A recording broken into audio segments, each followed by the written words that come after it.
Eșecurile nu sunt sfârșitul drumului, ci începutul unei noi călătorii. Fiecare eșec este o oportunitate de a învăța și de a crește.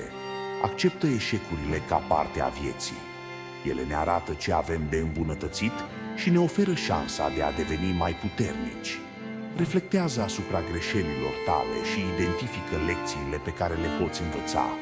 Învață să vezi eșecurile ca pe pași necesari către succes.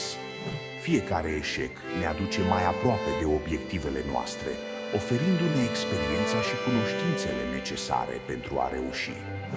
Nu te lăsa descurajat de eșecuri. Ele nu definesc cine ești, ci contribuie la cine devii. Continuă să te ridici, să înveți și să mergi înainte.